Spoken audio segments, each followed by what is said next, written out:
व्यासाय विष्णुरूपाय व्यासरूपाय विष्णवे नमो वेदब्रह्मणे वासिष्ठाय नमो नमः वेदव्यासाय नमः ध्यानं पुष्पादं समर्पयामि सर्वोपचारान्ते व्यासविशालबुद्धि पुल्लारविन्दमिदवत्रनेत्रम् येन त्वया वार्तैलपूर्णं प्रज्वालितो ज्ञानमया प्रदीपा बोल वेद व्यास भगवान की जय।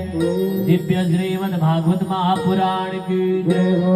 तो आइए एक बार पुनः निवेदन सभी भक्त श्रद्धालुओं से, पूज्य श्री वेद व्यास महाराज व्यास गद्दी में विराजमान हो चुके हैं।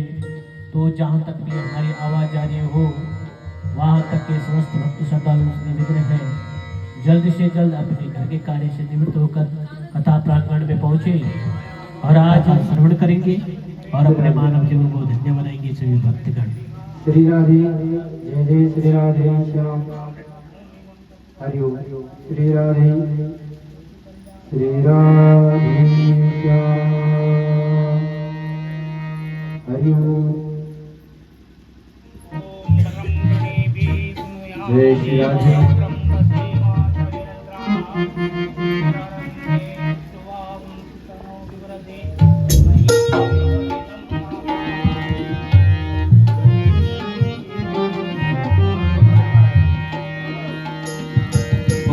पाप से तार श्री भागवत भगवान की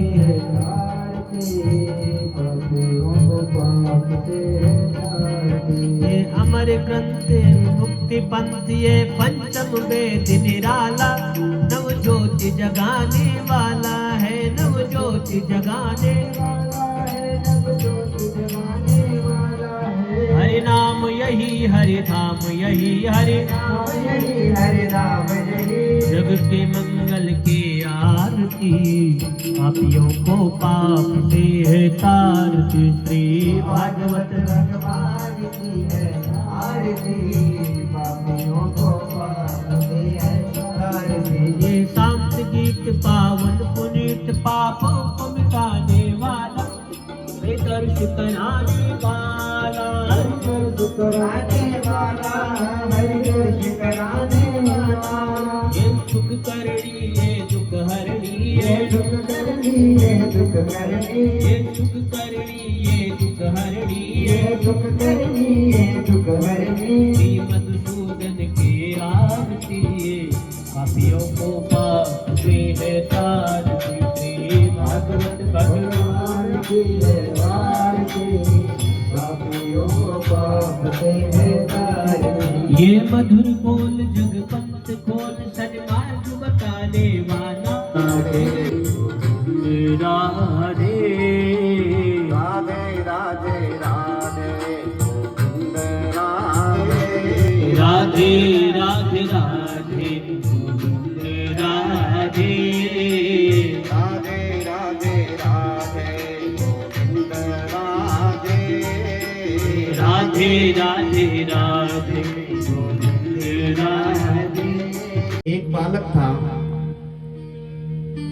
जब वो थोड़ा सा बड़ा हुआ तो गांव के पास ही एक महात्मा जी की कुटिया जो कि रहते थे बना करके कुटिया और बड़े सिद्ध महात्मा थे। वो बालक कुटिया में जाया करता, महात्मा जी की सेवा किया करता। तो धीरे धीरे जैसे वो बड़ा हुआ तो गुरु जी ने उसको अपना चेला बना दिया महात्मा जी ने, और उनको खूब ज्ञान ध्यान योग समाधि प्राणायाम सिखाते थे। एक बार वो बच्चा जब बड़ा हुआ युवा हुआ तो 2-3 दिन आश्रम में नहीं गया। तो गुरु जी ने पूछा क्यों नहीं आए, कहाँ रहे 2-3 दिन? तो चेला बोला गुरुजी आपके सेवक की सगाई हो गई है।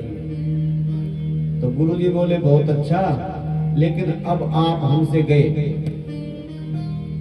गया हमसे। फिर 2-4 महीने के बाद 4-5 दिन फिर आश्रम में नहीं गया। तो गुरुजी ने पूछा बेटा 4-5 दिन दिखाई नहीं दिया, कहाँ रहा? बोले गुरुजी आपके चेले का विवाह हो गया है। विवाह। गुरुजी बोले बहुत अच्छी बात है,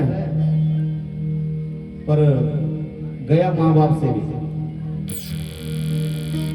उसके बाद 6 महीने के बाद 2-3 दिन 4-5 दिन फिर नहीं गया आश्रम में। फिर गुरुजी ने पूछा भाई कहाँ रहे, 4-5 दिन दिखाई नहीं पड़े। तो चेला बोला गुरुजी आपके चेले के घर में बेटा हो गया है। बोले गया अपने आप से भी।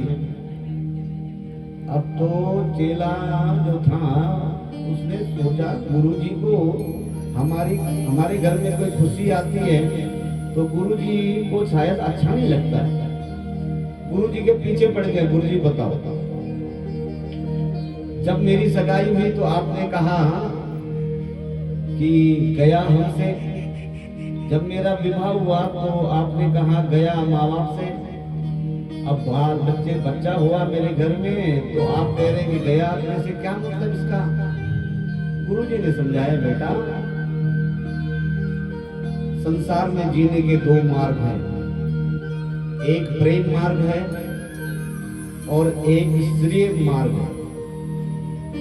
जैसे अब सड़कें छोटी पड़ रही है तो 4 लेन की आवश्यकता पड़ रही है, चौड़ी चौड़ी हो रही है, और जहां पर भीड़ भचाका ज्यादा है तो वहां से बाईपास शॉर्टकट निकाली जा रही है। तो जो प्रेम का मार्ग अपनाते हैं वो बाजार वाले रास्ते से निकलते हैं, जहाँ झंझट भरा हुआ, जहाँ जगह जगह रेड लाइट है, जगह जगह रुकना पड़ता है, धक्के मुक्के खा करके अपनी गाड़ी को जैसे कैसे भीड़ भचाके से आगे बढ़ाते हैं। उस भीड़ से बचने के लिए एक सरल रास्ता बाईपास भी होता है जिसका नाम है श्रेय मार्ग।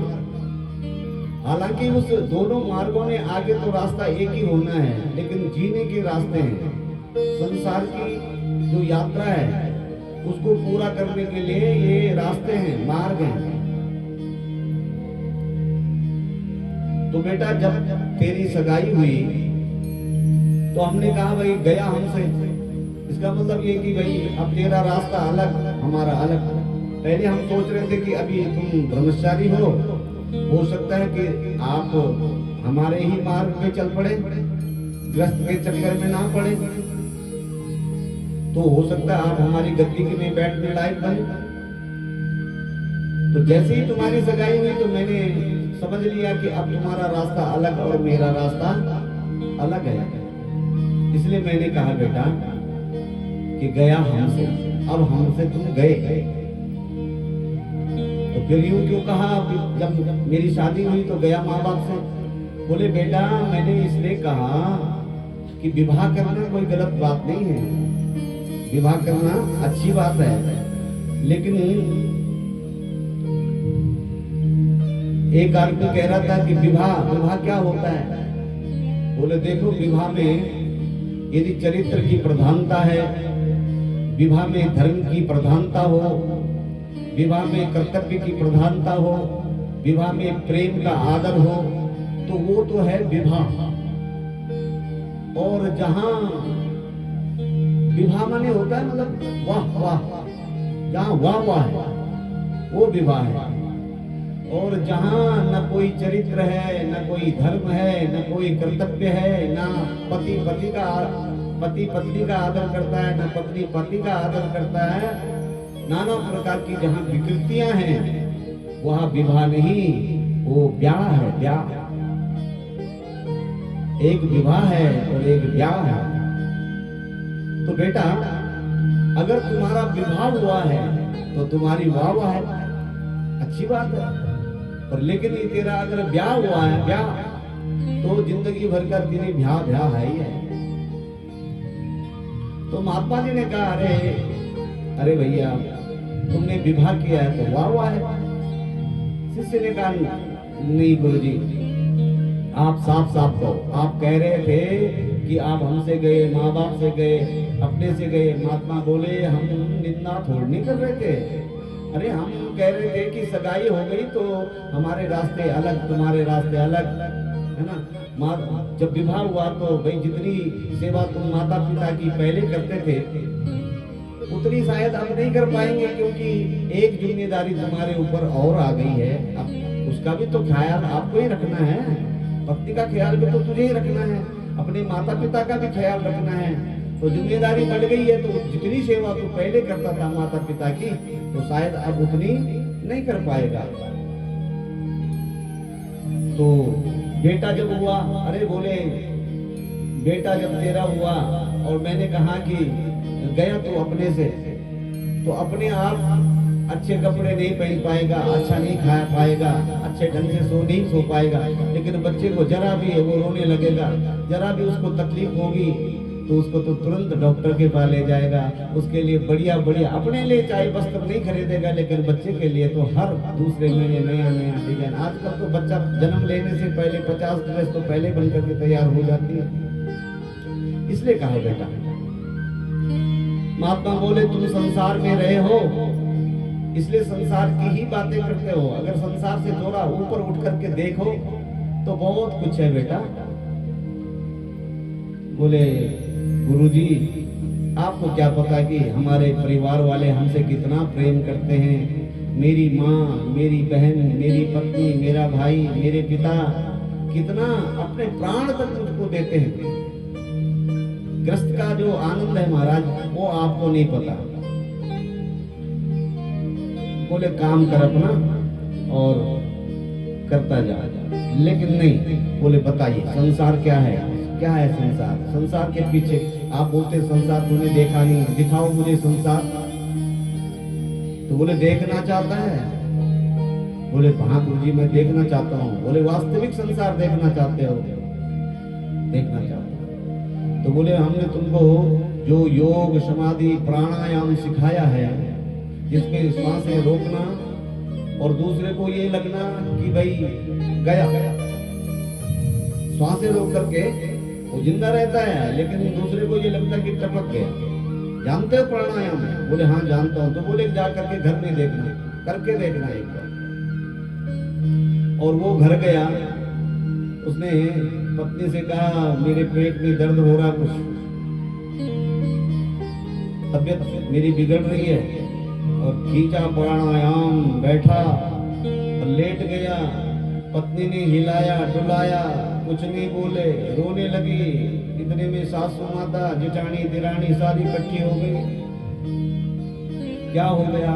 गांव के मोहल्ले वाले आ गए, नाते रिश्तेदार आ गए, सबने घोषित कर दिया कि चले गए, टपक गए। किसी ने कहा भाई गया तो गया, लेकिन इनके गुरुजी को तो थोड़ा बताओ। एक आदमी दौड़ के गया गुरुजी के पास, बोले गुरुजी आपका परम प्रिय शिष्य चला गया। बोले चला गया? दौड़ के गुरुजी भी आए, देखा, नब्ज नुब्ज देखी, हाथ पकड़ करके बोले मामला बहुत गंभीर है, और लेकिन क्या कर सकते हैं काल के आगे। अब खेल तो गुरुजी का ही था सारा, उनको पता था। तो ले आओ एक गिलास दूध लाओ, जरा शक्कर डाल के लाओ, और वो जो लिटाया हुआ था उसके ऊपर वो दूध का गिलास घुमाया ऐसे। वहां पर सबसे ज्यादा जो रो रहा था वो पिताजी रो रहे थे। अरे जाने का तो समय मेरा था, बुढ़ापा तो मेरा था, मेरे बच्चे को क्यों ले गया? हे प्रभु तुमने क्या अनर्थ कर दिया। तो महात्मा जी ने दूध का गिलास घुमाया और पिता की तरफ बढ़ाया, बोले ये दूध पी लो आप, आपका बेटा बच जाएगा और आपका नंबर लग जाएगा। जैसे सुना कि मैं चले जाऊंगा बेटा बच जाएगा, बोले प्राण सबको प्यारे हैं, मेरे 3 बेटे हैं, 2 के सारे जी लूंगा। ना ना ऐसा कभी होता है? पिताजी ने भी कन्नी काट दी, बोले नहीं नहीं मैं तो दूध नहीं पी सकता। नहीं पी सकते? तो फिर माँ की तरफ दूध का गिलास बढ़ाया, बोले आप बहुत रो रहे हो कि मुझे ले जाते, मेरा लाडला बेटा क्यों ले गया? माँ की तरफ दूध का गिलास बढ़ाया तो माँ ने कहा मैं पी तो लेती, लेकिन मेरा धर्म भ्रष्ट हो जाएगा, क्योंकि मैंने 7 फेरों के समय अपने पति की जीते जी सेवा करने का वचन दिया है।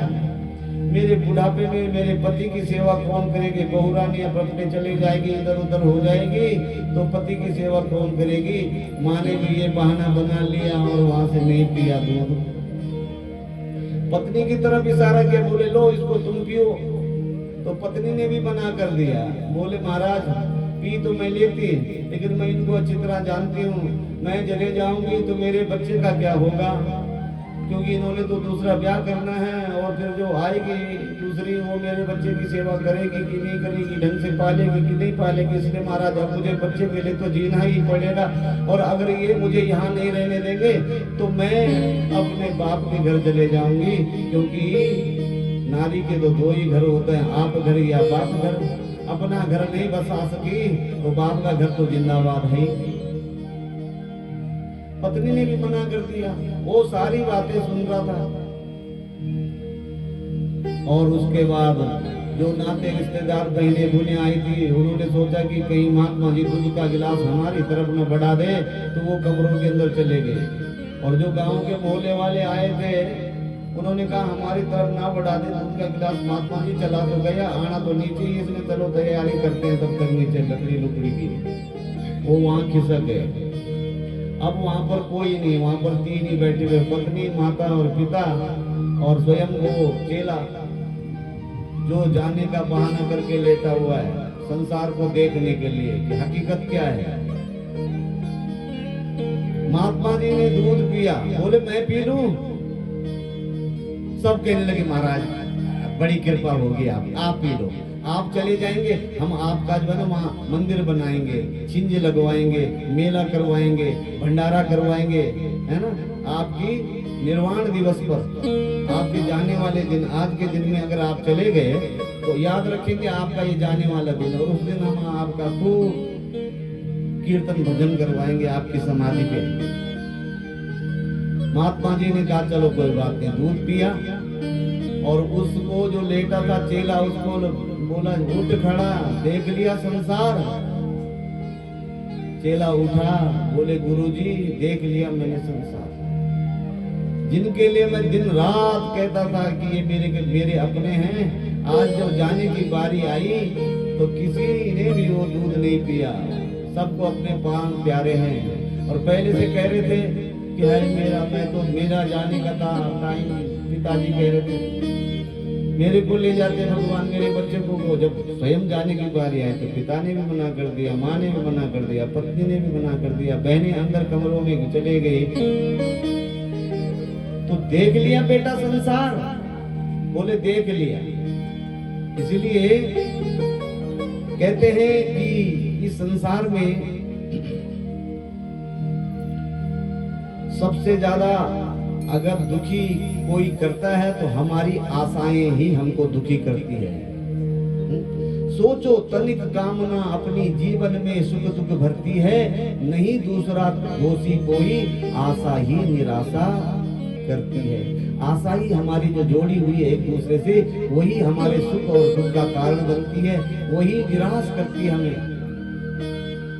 वो देख लिया संसार हमने, देख लिया संसार हमने, देख लिया संसार हमने,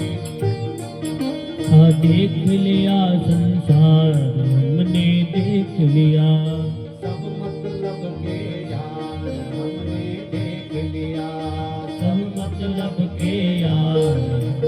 देख लिया, सब मतलब के यार हमने देख लिया।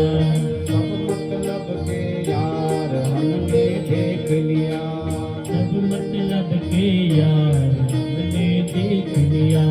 धन निरोग धन जेब में जब तक, धन निरोग धन जेब में जब तक, मन से सेवा करेंगे तब तक, मन से सेवा करेंगे तब तक, मन से सेवा करेंगे तब तक, मन से सेवा करेंगे तब तक। मतलब का परिवार हमने देख लिया, मतलब का परिवार हमने देख लिया।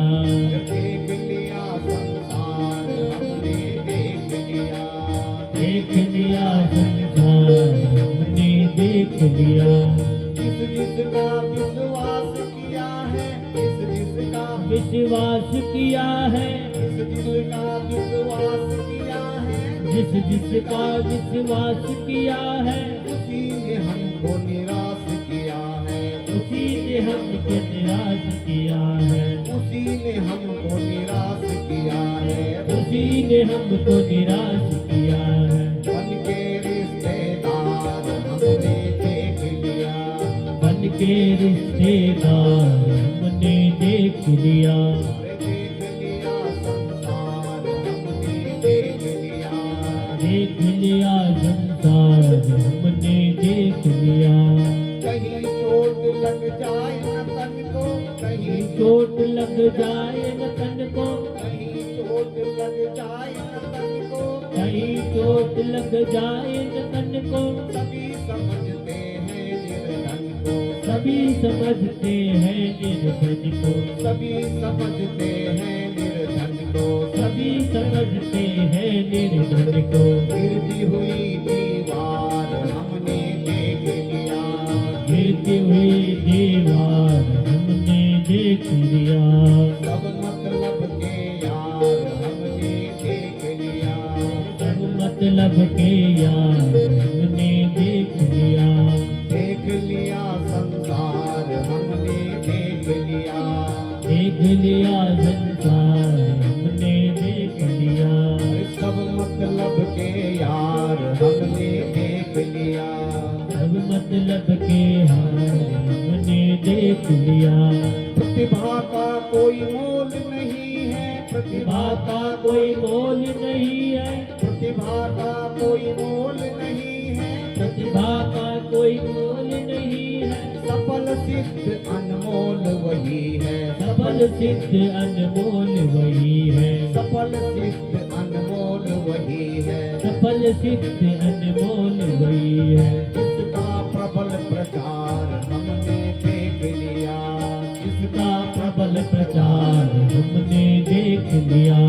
देख लिया संसार हमने देख लिया, देख लिया संसार हमने देख लिया।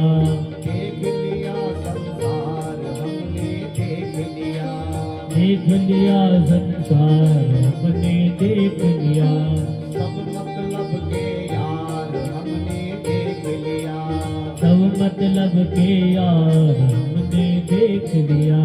सरल संत का मोल न आके, सरल संत का बोल न आगे, सरल संत का मोल न आके, सरल सरल संत का बोल न आगे। कुटिलों के दरवाजे झांके, कुटिलों के दरवाजे झांके, कुटिलों के दरवाजे झांके, कुटिलों के दरवाजे झांके। हो जाए दीदार हमने देख लिया, हो जाए दीदार हमने देख लिया।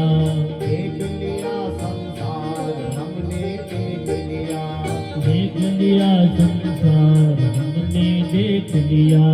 सब मतलब के यार हमने देख लिया, सब मतलब के यार हमने देख लिया।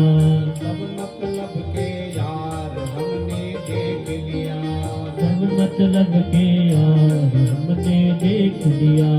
संतों का उपदेश यही है, संतों का उपदेश यही है, संतों का उपदेश यही है, संतों का उपदेश यही है। भक्तों का महामंत्र यही है, भक्तों का महामंत्र यही है। भक्ति का महामंत्र यही है, भक्ति का महामंत्र यही है। हरि सुमिरन है सार हमने देख लिया, हरि सुमिरन है सार हमने देख लिया। देख लिया संसार हमने देख लिया, देख लिया संसार हमने देख लिया। सब मतलब के यार हमने देख लिया, सब मतलब के यार हमने देख लिया।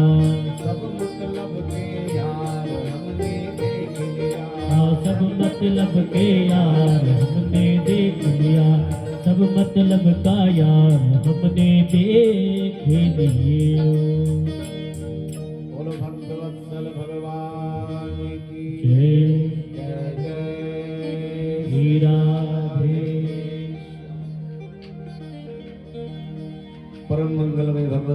श्रीमद् भागवत महापुराण अंतर्गत आइए भगवान के महाराज वृंदावन के जो कन्हैया हैं वो बड़े सुलभ हैं और वैकुंठपति नाथ जो हैं भगवान वो बड़े दुर्लभ हैं। वैकुंठ में तो शेष गणेश महेश सुरेश हूँ जाय निरंतर ध्यावई। बड़े बड़े देवता ध्यान लगा के बैठते हैं, हाथ जोड़ करके स्तवन करते हैं, फिर भी भगवान की एक झलक नहीं पाते हैं। और जब वही वृंदावन में आ गया तो ताही अहीर की छोहरिया चचिया भरी छाछ पे नाच नचावे। ताही अहीर की छोरिया चचिया भरी छाछ पे नाच नचावे। ताही अहीर की छोहरिया चचिया भरी छाछ पे नाच नचावे। ताही अहीर की छोरिया चचिया भरी छाछ पे नाच नचावे। ताही अहीर की छोहरिया चचिया भरी छाछ पे नाच नचावे। ताही अहीर की छोरिया चचिया भरी छाछ पे नाच नचावे। जहाँ ब्रह्मादि देवता लाइन में लगे थे दर्शन पाने को, और वही तत्व वृंदावन में ग्वाल के इशारे पर छाछ पर नाचता है। गोपी कहती है लाला ताजा माखन लाई हूँ, ठुमका मार के नाच के दिखा दे, अच्छा लगेगा तो माखन खिलाऊंगी। तो प्रभु की लीला का क्या वर्णन करें। और ठुमुक ठुमुक के ग्वालियों के इशारे पर मंत्रमुग्ध होकर के नाचते हैं, ठुमका लगाते हैं। बोलो बांके बिहारी लाल की जय। इसलिए जब से हमारे प्रभु ब्रज में पधारे हैं तो लोग वैकुंठ जाना ही भूल गया, वैकुंठ का नाम ही भूल गए। जयति तेधिकम जनमना व्रजा। क्योंकि जो तब तो सुलभता से हमें मिले फिर उसको पाने में कठिनाइयों वाला रास्ता क्यों पकड़े। अरे जो सरलता से हमको मिल रहा है उसके लिए हम क्यों कठिनता वाला उबड़ खाबड़ वाला रास्ता क्यों पकड़े।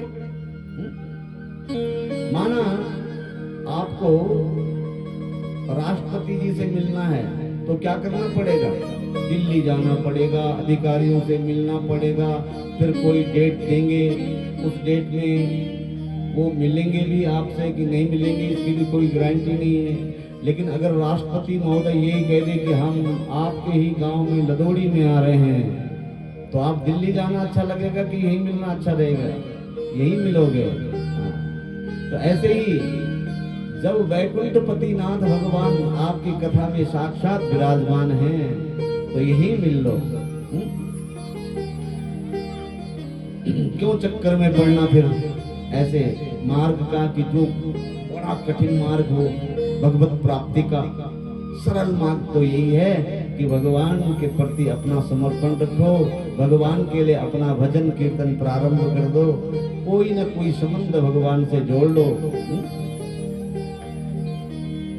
भगवान का तो कहना है कि हम मनुष्य तो क्या पशुओं के लिए भी सुलभ हैं, हम किसी के लिए दुर्लभ नहीं हैं, पशुओं के लिए भी सुलभ हैं, वनचरों के लिए भी सुलभ हैं, हम दुर्लभ नहीं हैं। देखो जो तत्व तो अत्यंत दुर्लभ लगने लगे तो हम उसके प्रति उदासीन भी हो जाते हैं कि यार मिलेंगे भगवान के नहीं मिलेंगे, काय को चक्कर में पड़ना है, भगवान का मिलना असंभव है। जो चीज असंभव लगने लगती है तो उधर से हमारा मन हटता है, चक्कर में नहीं पड़ना भैया क्योंकि चीज असंभव है, मिलेगी नहीं। प्रयास हम उस चीज के लिए करते हैं जिसकी संभावना होती है मिलने की, और दिन रात हम इसीलिए पूजा करते हैं कि कभी न कभी, आज नहीं तो कल, कल नहीं तो परसों, इस जन्म में नहीं दूसरे जन्म जरूर मिलेंगे, एक ना एक दिन भगवान जरूर मिलेंगे। तो भगवान कहना चाहते हैं कि मैं असंभव नहीं हूँ, मैं सबके लिए सुलभ हूँ। जो असंभव मानते हैं वो उनके लिए मैं असंभव हूँ, और जो ये मानते हैं कि भगवान सुलभ हैं भगवान तो मेरे साथ हैं, मेरे साथ बैठे हैं मेरे हृदय में, तो मैं सचमुच ही उसके साथ बैठा हूँ, उसके हृदय में बैठा हूँ। जो लोग ये कहते हैं कि मेरी तो किस्मत ही फूटी है, क्या करना, कभी अपनी किस्मत को दोष नहीं देना चाहिए, ऐसा कभी नहीं कहना चाहिए। अगर कहता कि भगवान तो मुझे रूठ ही गया, तो भगवान कहते हैं कि तू ही कह रहा है, मैं तेरे से सचमुच ही रूठ गया हूँ। यदि तू कहता है कि नहीं भगवान की मेरे ऊपर बड़ी कृपा है, तो सचमुच मेरी कृपा है तेरे ऊपर। ये सारी बातें तेरे ऊपर छोड़ दी मैंने। इसलिए कभी भी ऐसा अपने मुख से नहीं कहना कि मेरी किस्मत फूट गई, भगवान से मेरे से रूठ गए। भगवान किसी से रूठे नहीं है, आपकी किस्मत कोई फूटी नहीं है। अगर किस्मत फूटी होती तो कैसे ऐसी सत्संग प्राप्त होता। आप तो बड़े भाग्यशाली हो, तभी तो ऐसा सत्संग प्राप्त हुआ है। श्रुति भगवती ईशावासोपनिषद का मंत्र कहता है कि तद्दे गति तन गते तद दूरी तद बंध के। वो दूर भी है, वो पास भी है, वो सूक्ष्म भी है, वो विशाल भी है, अखिल विरुद्ध धर्माश्रय है हमारे प्रभु। इसलिए समस्त प्राणी मात्र को सुलभ होने के लिए ही भगवान श्री धाम वृंदावन में गौचारण करते हुए सबको सुलभ है, सबको भगवान की भगवत्ता का दर्शन और स्मरण करते हुए अब श्री सुखदेव जी महाराज भगवान के महारास का वर्णन सुनाते हैं। रास, ये रास लीला क्या है? रास लीला रसानाम समोहो रासः, रसास्वरूप परमात्मा का रसास्वादन करने की जो विधि है उसका नाम है महारास। परमात्मा रस रूप है, रसो वैशः रसा वेदनात्म भवति। श्रुतियों ने उस परम तत्व को रस रूप बताया है। अब उस रस रूप परमात्मा का रसास्वादन कैसे किया जाए, तो सबने प्रयास किया। घर बार छोड़ करके, शरीर में राख लगा करके, जंगलों में जा करके, आंखें बंद करके बैठे हुए हैं उसी रस पाने के लिए। लेकिन फिर भी एक झलक भगवान की नहीं पाते हैं, लालायत रहते हैं उसे पाने के लिए, उनका रसास्वादन करने के लिए। जो रसिक उसका रसास्वादन पाना चाहते हैं उन्हीं के लिए भगवान का यह महारास प्रकट किया सुखदेव जी महाराज ने। भगवान श्री राम जी जब वन में गए तो सारे संत दीवाने हो गए भगवान श्री राम जी के। भगवान की सांवली सूरत पर दीवाने हो गए सारे संत। सभी राम जी को पाना चाहते हैं, हृदय से लगाना चाहते हैं, पर राम जी बोले हम तो मर्यादा पुरुषोत्तम हैं, हमें सचमुच पाना चाहते हैं तो वृंदावन धाम में आ जाओ, गोपी बन करके तुम्हारा मनोरथ पूर्ण करूंगा। दंडकारण्य और चित्रकूट आदि के जो दिव्य संत थे और भगवान के रूप पर मुक्त थे, वो सब ब्रज की गोपी बन करके आ गई। सब गाड़ी मोच वाले बाबा योगी बन करके, गोपी बन करके आ गए। वो गोपियां कोई साधारण गोपियां नहीं है। दूल्हा बन करके जब भगवान मिथिला में पधारे तो मिथिलानियां सब भगवान के रूप पर मंत्र मुग्ध हो गई। वो सब भगवान को पाना चाहती है, भगवान को पाने की कामना करती है। भगवान बोले तुम भी आ जाना गोपी बन करके, तुम्हारा मनोरथ भी पूर्ण करूंगा। गोपियां कोई साधारण स्त्रियां नहीं है, सब दिव्य रूप जो उन्होंने गोपी का रूप धारण किया है, ये सब पूर्व जन्म में भगवान से वचन प्राप्त परम रसिक जन है। गोपियों के बारे में अगर जानना चाहते हो तो आप गर्ग संहिता का आश्रय ले, जिसमें श्रुति रूपा, ऋषि रूपा, साधन रूपा, सिद्ध रूपा, कृपा सिद्धा, नित्य सिद्धा, गोलोक वासनी, दंडकारण्य के संत, मिथिलापुरी की नर नारियां, यज्ञ सीता आदि बहुत सारे भेद बताए गए गोपियों के भी। गोपी शब्द का अर्थ होता है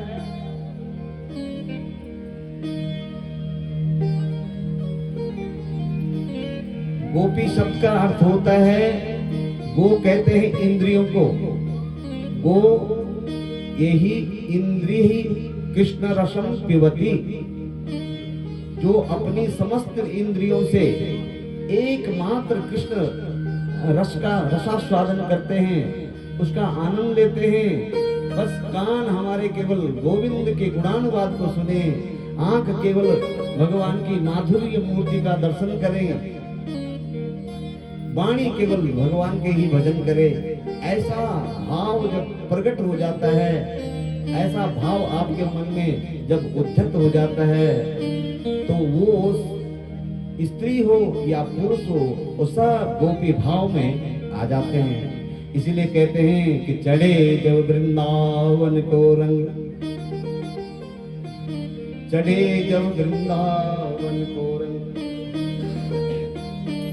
तो गोपी भाव सहज में उपजे, पुरुष भाव है भंग। जो पुरुषत्व है वो भंग हो जाता है, और जो गोपी भाव है वो जागृत हो जाता है। इसलिए तो जो भी वृंदावन में जाते हैं वहां वो सब गोपी भाव में स्थित हो जाते हैं। चाहे वो महात्मा है, संत है, ब्राह्मण है, कोई भी हो, सब गोपी भाव में। और औरों की तो बात छोड़ो, स्वयं भगवान शंकर वहां गोपेश्वर बन करके बैठे हुए हैं। गोपेश्वर भगवान शंकर जी गोपी बन करके बैठे हुए हैं, बिल्कुल गोपी बन करके, नथनी पहन करके, बिंदी लगा करके, माला पहन करके, सब गोपी भाव में। जब शंकर भगवान जैसे गोपी भाव में आ जाते हैं तो सामान्य का क्या होगा। अब जब ये हाल महादेव जी का है तो सामान्य व्यक्ति का क्या कहना। इसलिए गोपी भाव सहज में उपजे, पुरुष भाव है भंग, चढ़े जब वृंदावन को रंग। वृंदावन धाम की महिमा है। जय वृंदावन धाम, जय बोलो श्री राधे। जय वृंदावन धाम, जय बोलो श्री राधे। श्री राधे बोलो, जय राधे। श्री राधे बोलो, जय राधे। जय वृंदावन धाम, जय बोलो श्री राधे। जय वृंदावन धाम, जय बोलो श्री राधे। श्री राधे बोलो, जय राधे। श्री राधे बोलो, जय राधे। श्री राधे बोलो, जय राधे। श्री राधे बोलो, जय राधे। जय वृंदावन धाम, जय बोलो श्री राधे। जय वृंदावन धाम, जय बोलो श्री राधे। बोलो वृंदावन धाम की, जय बांके बिहारी लाल की जय। जय। श्री राधे श्याम।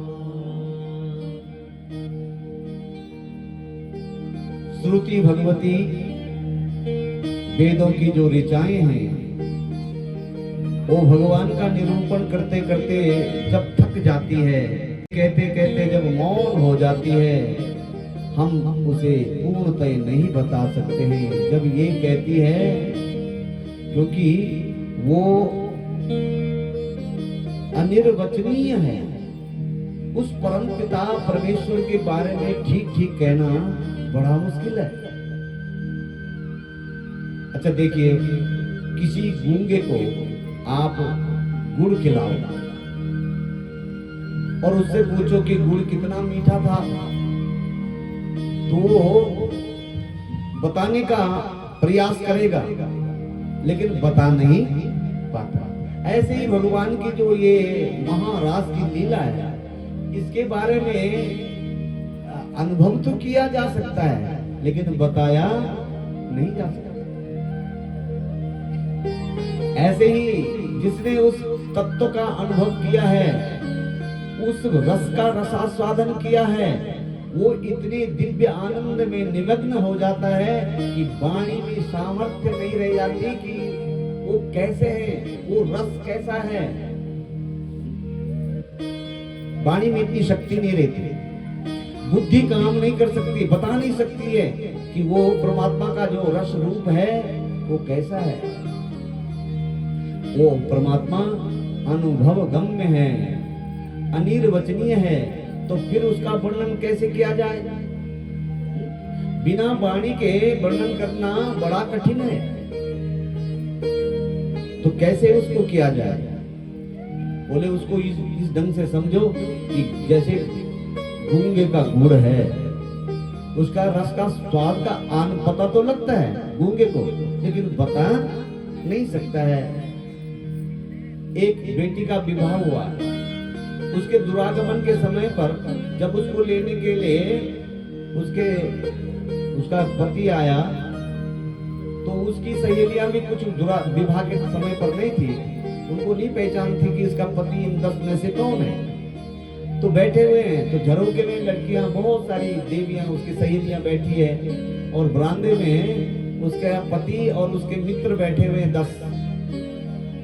तो उसकी सहेलियां पूछती है कि इनमें से बता वो तेरा पति कौन है, लेकिन गांव की बधूटी है, शर्मीली है, शर्मा रही है बताने में।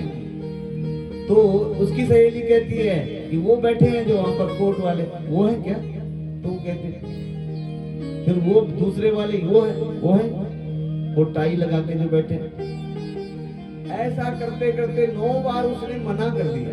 अब उन 10 में से एक उसका पति है, तो जब 9 के लिए मना कर दिया, तो 10वें के लिए अपने आप पता लगता कि यही जो अवशेष है वही तो इसका पति है। ऐसे ही सीता मैया जब वन को जा रही थी, तो उनके साथ में राम जी, लक्ष्मण जी साथ में थे। तो गांव जहां से जाते थे, तो गांव की उसकी स्त्रियां पूछती थी, नारियां पूछती थी कि इन 2 में से तेरा वाला कौन है। तो सीता मैया कहती थी कि वो जो गोरे गोरे है ना, वो मेरे देवर हैं, उनका नाम लक्ष्मण है, वो स्वभाव के बहुत सुंदर है। अब एक का जब बता दिया कि वो मेरे देवर हैं, तो अपने आप पता लगे कि जो दूसरे सामने हैं वो इनके स्वामी हैं, इनके पति हैं। ऐसे ही इस महारास का वर्णन है, और इस महारास का वर्णन चतुर्मुखी ब्रह्मा भी जो है ना, वो चक्कर खा जाते सुनाने में, और समझने में तो बहुत ही जोर लगाना पड़ता है। बस देखो, चिंतन किसी चीज का जब करोगे तो चित्त पर जोर पड़ता है, लेकिन स्मरण करो तो स्मरण में कोई दिक्कत नहीं है।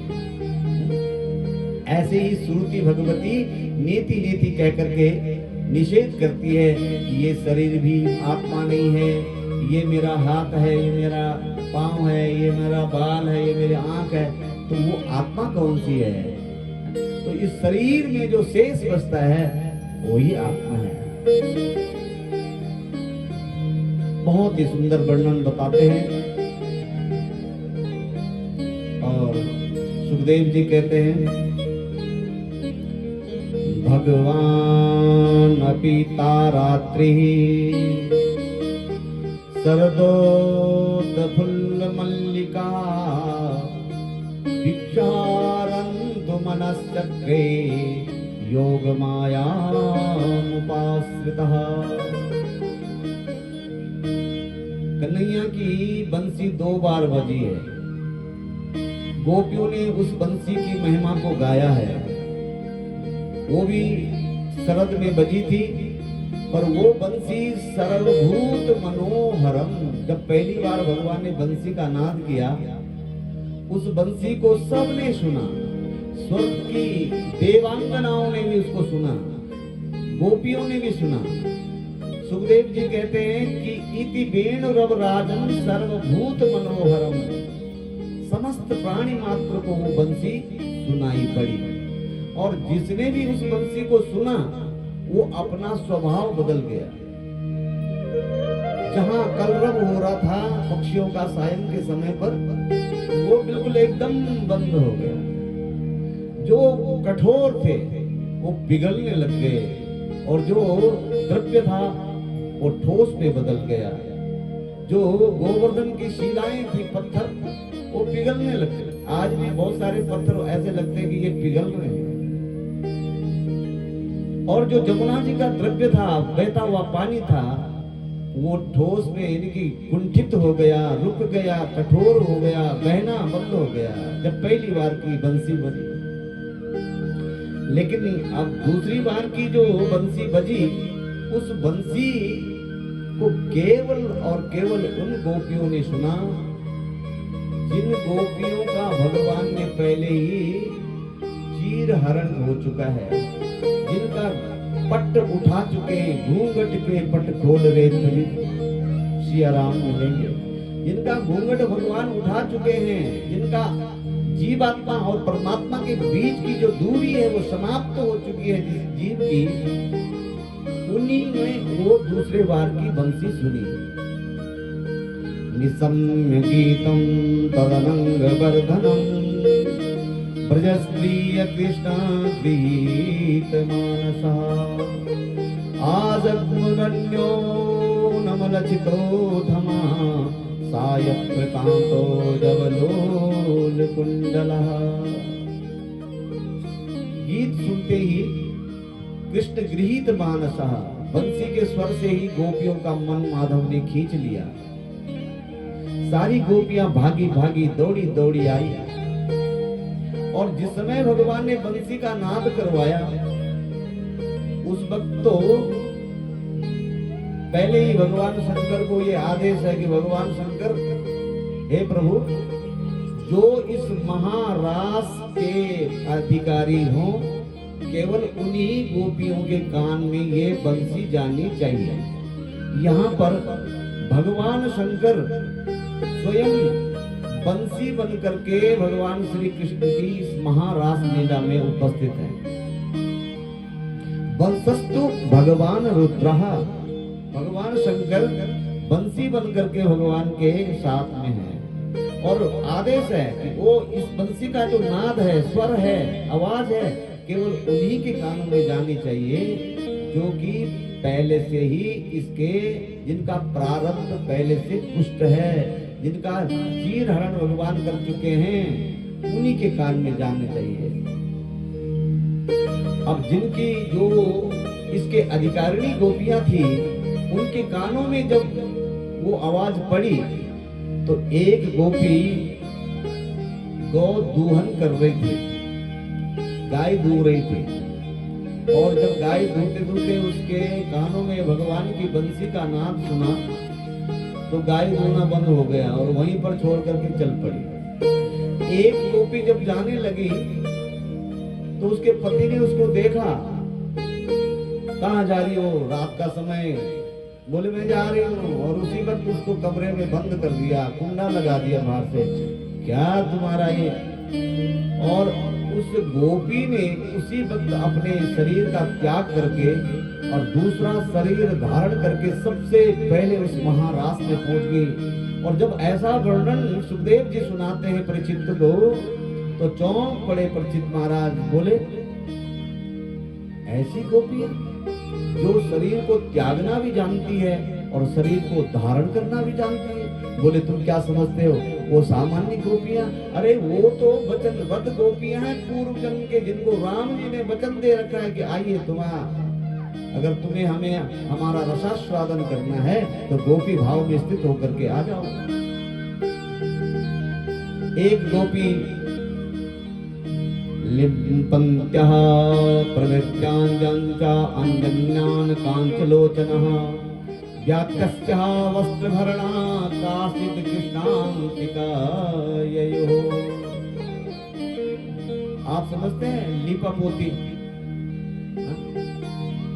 करते हैं ना, लीपापोती क्या, कौन सी, आंगन की?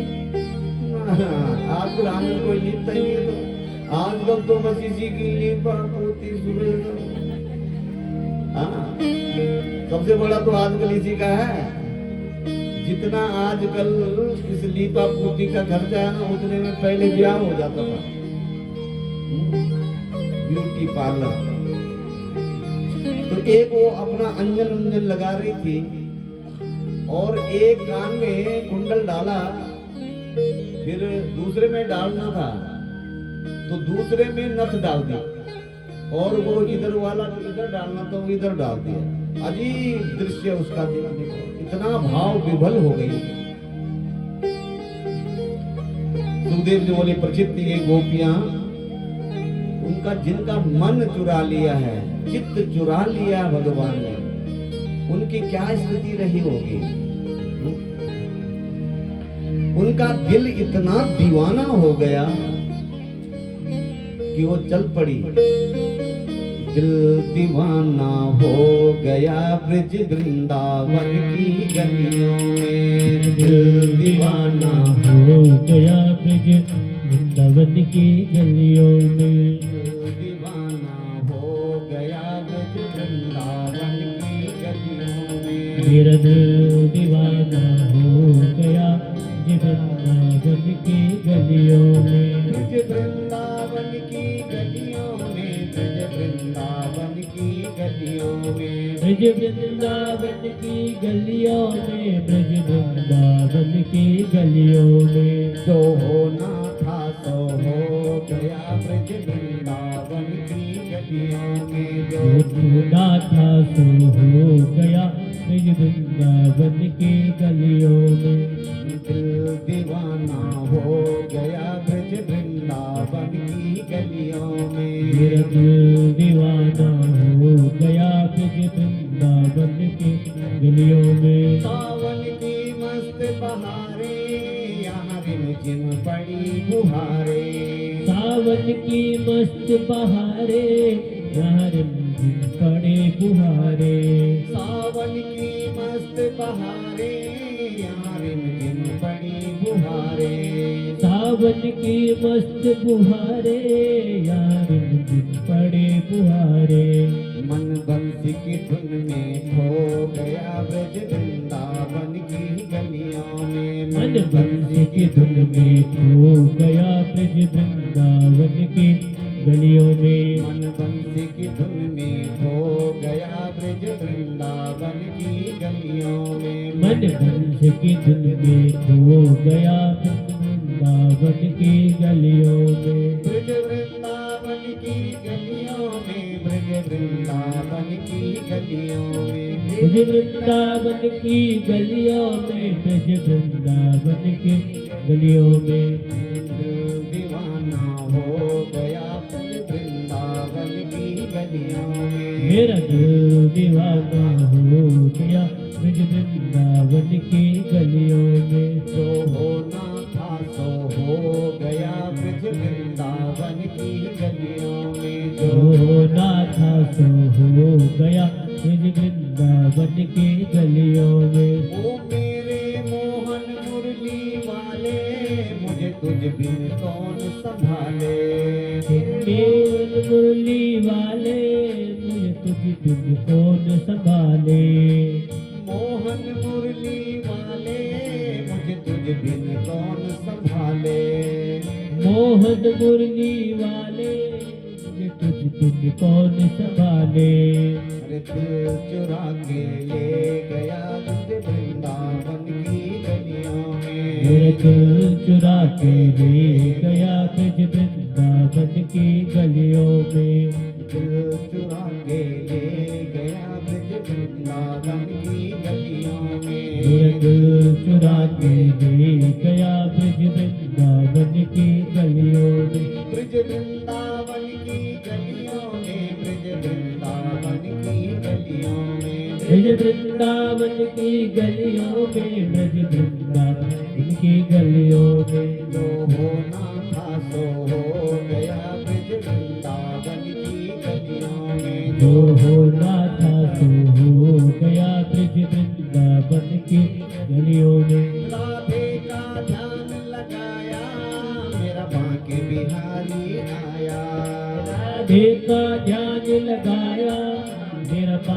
बिहारी आया। राधे का ध्यान लगाया मेरा बांके बिहारी आया। राधे का ध्यान लगाया मेरा बांके बिहारी आया। राधे संग दर्शन हो गए ब्रज वृंदावन की गलियों में। राधे संग दर्शन हो गए ब्रज वृंदावन की गलियों में। होना था सो हो गया ब्रज वृंदावन की गलियों में। जो होना था सो हो गया ब्रज वृंदावन की गलियों में। जो होना था सो हो गया ब्रज वृंदावन की गलियों में। जो होना था सो हो गया ब्रज वृंदावन की गलियों में। ब्रज वृंदावन की गलियों में। ब्रज वृंदावन की गलियों में। ब्रज वृंदावन की गलियों में। ब्रज वृंदावन की गलियों में। जो होना था सो हो गया ब्रज वृंदावन की गलियों में। जो होना था सो हो गया ब्रज वृंदावन की गलियों में। जो होना था सो हो गया ब्रज वृंदावन की गलियों। ब्रज वृंदावन की गलियों में। ब्रज वृंदावन गलियों में। बोलो रास बिहारी भगवान की जय। जय जय श्री राधे। और जब वो गोपियां आई तो भगवान ने उनकी परीक्षाएं ली। और परीक्षाएं ऐसी कि पहले वो गोपियां भगवान को चाहती हैं, उनके दर्शन चाहती हैं, उनसे बात करना चाहती हैं, मिलना